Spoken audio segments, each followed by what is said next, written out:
ವಶಃ. ಹಾಗಾದರೆ ಕೃಷ್ಣನ ಈ ಚರಿತ್ರೆಯನ್ನು ಮೆಲುಕು ಹಾಕುವಾಗ ಯಶೋದೆ ಕಟ್ಟಿ ಹಾಕಿದಳು ಬಾಹ್ಯ ಹಗ್ಗದಿಂದ. ಯಶೋದೆ ಮಾತ್ರ ಕಟ್ಟೋದಲ್ಲ, ನಾವು ನೀವು ಯಶೋದೆಯರಾಗಿ ಕಟ್ಟಲಿಕ್ಕೆ ಬರುತ್ತೆ. ಯಾವುದರಿಂದ?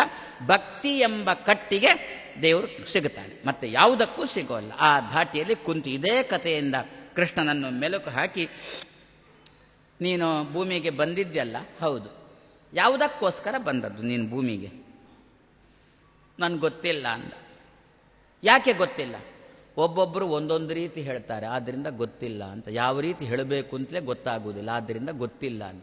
ಯಾರ್ಯಾರು ಏನೇನು ಹೇಳ್ತಾರೆ? ಕೇಚಿತ್ ಕುಂತಿ ಅಂತ ಇದ್ದಾಳೆ. ಯಾರ್ಯಾರು ಏನೇನು ಹೇಳ್ತಾರೆ ನಾನು ಹೇಳ್ತೇನೆ ಅದರ ಬಗ್ಗೆ. ನೀನು ಯಾಕೆ ಭೂಮಿಗೆ ಬಂದದ್ದು ಅಂತ ಯಾರ್ಯಾರ ಮನಸ್ಸರಲ್ಲಿ ಹೇಗೆ ಹೇಗೆ ಉಂಟು ಅಂತ ಹೇಳ್ತೇನೆ. ಕೇಚಿತ್ ಆಹು ಅಜಂ ಜಾತಂ ಪುಣ್ಯ ಶ್ಲೋಕಸ್ಯ ಕೀರ್ತಯೆ. ಕೆಲವರಿದ್ದಾರೆ, ಅವರು ಏನಂತಾರೆ ಗೊತ್ತಾ? ದೇವರು ಕೃಷ್ಣನಾಗಿ ಭೂಮಿಗೆ ಬಂದ, ಭೂಮಿಯಲ್ಲಿ ಅವತರಿಸಿದ. ಯಾಕೆ ಗೊತ್ತಾ? ಇಲ್ಲಿ ಏನೋ ಸ್ವಲ್ಪ ಚಟುವಟಿಕೆ ಮಾಡಬಹುದು ಅಂತ. ಚಟುವಟಿಕೆಯ ಉದ್ದೇಶ ಏನು ಗೊತ್ತಾ? ಇಲ್ಲಿ ಮಾಡಿರತಕ್ಕಂಥ ಕೆಲಸದ ಉದ್ದೇಶ ಏನು ಗೊತ್ತಾ?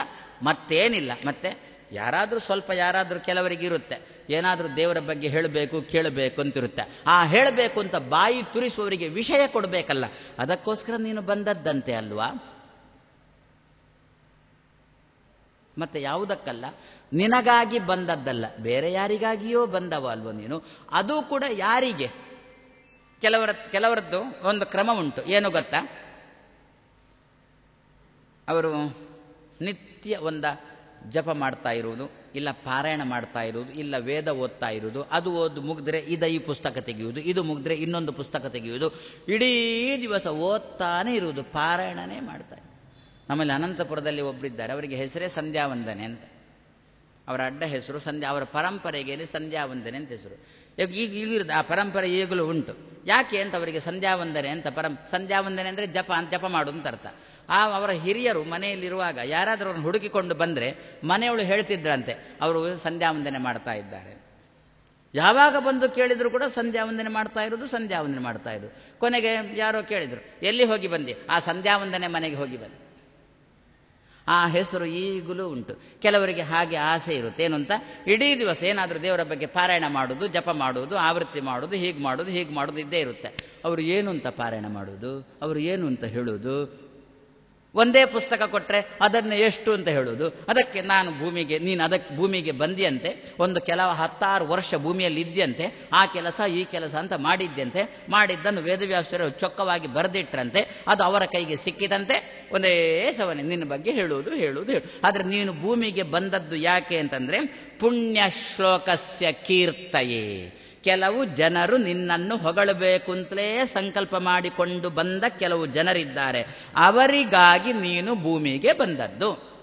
ಹೊರತು ಕಂಸನನ್ನು ಕೊಲ್ಲಕ್ಕೆ, ಅದು ಮಾಡಲಿಕ್ಕೆ, ಇದು ಮಾಡಲಿಕ್ಕೆ ಬ್ರಹ್ಮದೇವರು ಹೇಳಿದ ಅದೆಲ್ಲ ಅಲ್ವೇ ಅಲ್ಲ. ಮತ್ತೆ ಭೂಮಿಗೆ ಬರಬೇಕು, ಕೆಲವೇನಾದರೂ ಚಟುವಟಿಕೆ ಮಾಡಬೇಕು, ಆವಾಗ ಜನಗಳದನ್ನು ನೋಡ್ತಾರೆ, ನನ್ನನ್ನು ಹೇಳಿ ಆ ಚಟುವಟಿಕೆ ಮೂಲಕ ನನ್ನನ್ನು ಹೇಳಲಿಕ್ಕೆ ಶುರು ಮಾಡ್ತಾರೆ. ಹಾಗಾದರೆ ಆಧ್ಯಾತ್ಮಿಕವಾಗಿ ಬಾಯಿ ತುರಿಸುವ ಜನರ ಬಾಯಿಗೆ ವಿಷಯ ಕೊಡುವುದಕ್ಕೋಸ್ಕರ ನೀನು ಭೂಮಿಗೆ ಬಂದಿ.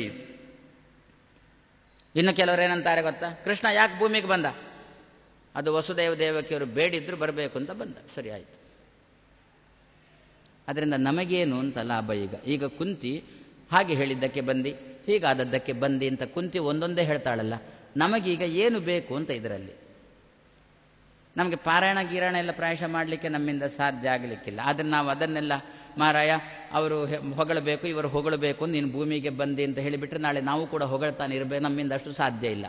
ಹಾಗಾದರೆ ನಾವು ಇಷ್ಟು ಚಿಂತನೆ ನಮಗೆ ಚೆನ್ನಾಗಿ ಆಗುತ್ತೋ ಏನೋ. ವಸುದೇವ ದೇವಕಿಯರು ಬೇಡಿದ್ರು, ನೀನು ಬಂದಿ ಅಂತೆ. ಹೌದಾ ಅಂತ ಕೇಳಿ ಕುಂತಿ. ಕೃಷ್ಣನ ಹೌದಾ? ವಸುದೇವ ದೇವಕಿಯರು ಬೇಡಿದ್ದಕ್ಕೆ ನೀನು ಬಂದದ್ದ? ಕೃಷ್ಣ ಅಂದ ಹೌದು.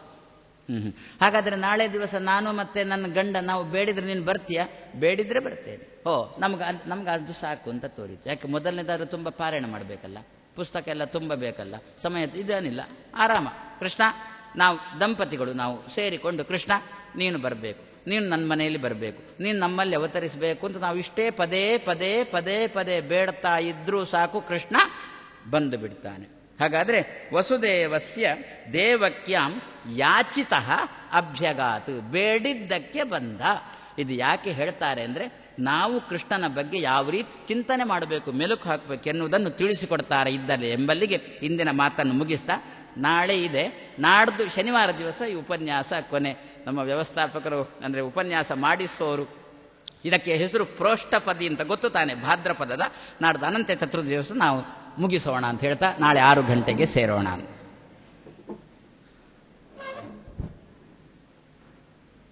ಇಲ್ಲಿವರೆಗೆ ಭಾಗವತ ಪ್ರವಚನದ ಮೂಲಕ ನಮ್ಮನ್ನು ಅನುಗ್ರಹಿಸಿರುವಂತಹ ಪರಮಪೂಜ ಅದಮಾರು ಶ್ರೀಪಾದರಿಗೆ ಸಾಷ್ಟಾಂಗ ಪ್ರಣಾಮಪೂರ್ವಕ ಧನ್ಯವಾದ ಹೇಳ್ತಾ, ಎಲ್ಲ ಶ್ರೋತೃಂದಕ್ಕೂ ಧನ್ಯವಾದ ಹೇಳ್ತಾ ಈ ಧಾರ್ಮಿಕ ಪ್ರವಚನ ಕಾರ್ಯಕ್ರಮಕ್ಕೆ ಮಂಗಳವನ್ನು ಹೇಳ್ತೇವೆ. ಶ್ರೀಕೃಷ್ಣ ಅರ್ಪಣಮಸ್ತು.